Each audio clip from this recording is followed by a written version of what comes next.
Today, AKAPADers, we're going to add another one of these volumes to the collection here, to the library. We have Aliens Black and White, we have Aliens Color, and we have Predator. We got another one. Let's go.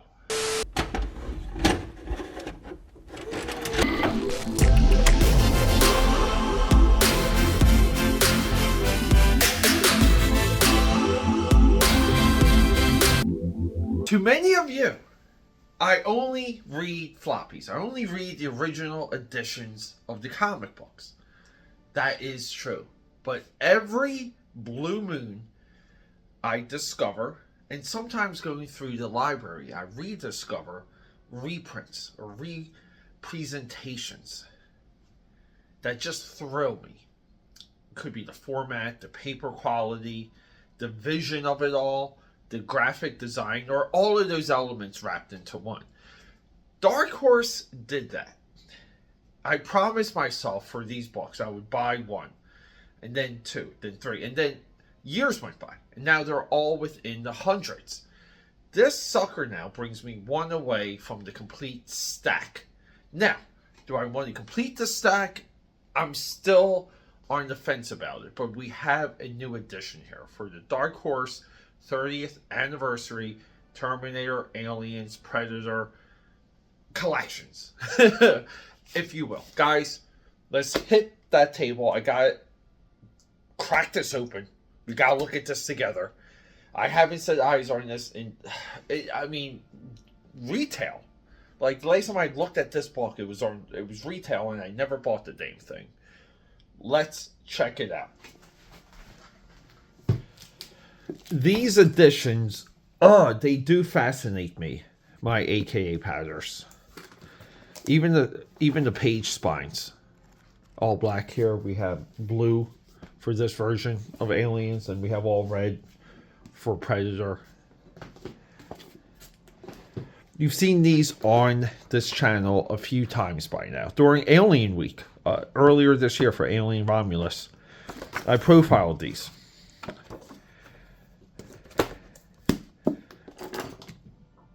This, I thought this was going to be the one. I just wanted the black and white with the gray tones to study. I'm long on record of saying, if you really want to get into the art of comics, you have to get really good with eyeballing black and white artwork.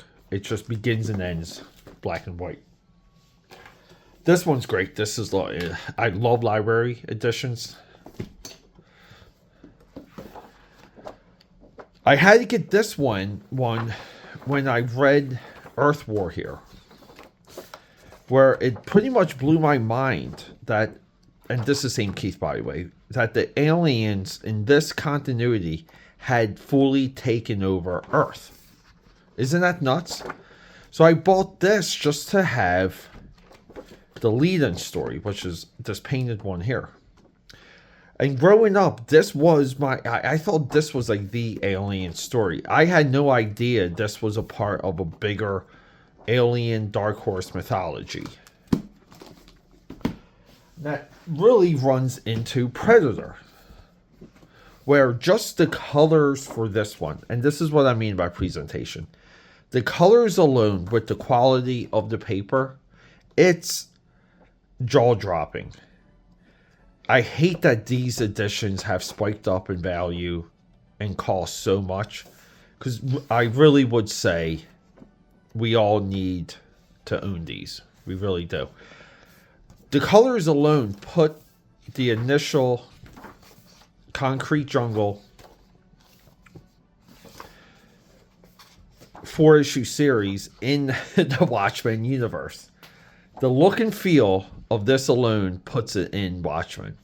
And this is Dutch's brother, by the way. It's not Dutch. It's not Schwarzenegger. It's Dutch's brother, who is equally jacked and fierce. So what's the next one? Well, it's right here.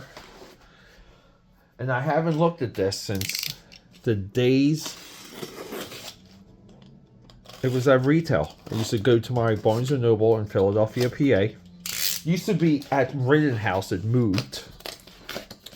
Oh, maybe we didn't have to do that. And I would just kind of pick it up every now and again. And believe it or not, back then I didn't like the price point for these, because they were $40.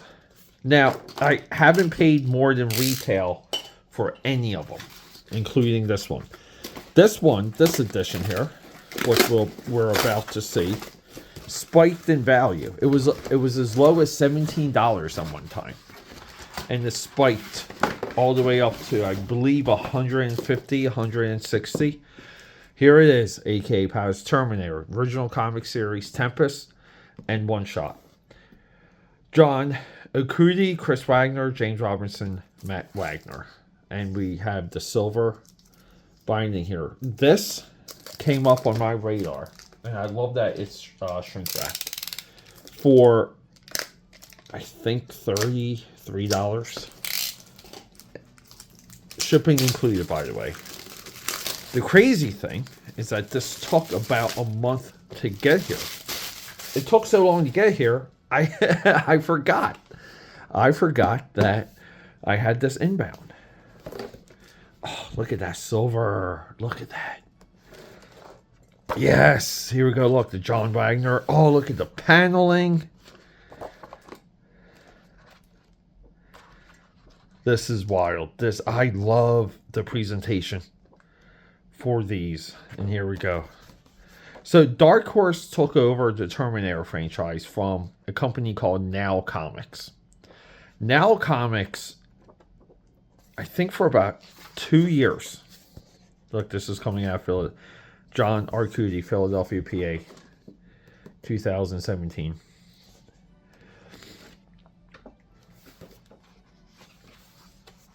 Now Comics had great covers. Look them up.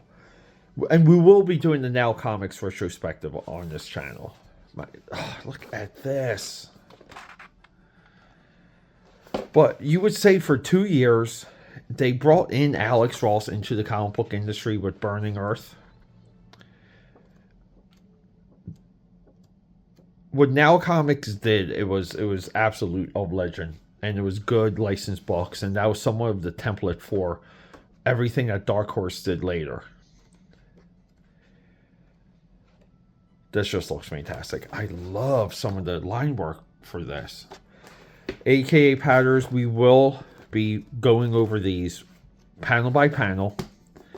But in the meantime, I just wanted to showcase them to you guys, because I just think the presentation for these is incredible. And this one, it's hard to tell, but I've read and reread this one a few times already. Aliens, the Nightmare Asylum. That's the one. So we're going to focus on Aliens first, and then bleed into Terminator, and then Predator. All right, AKAPADers, short video. Just want to show these off.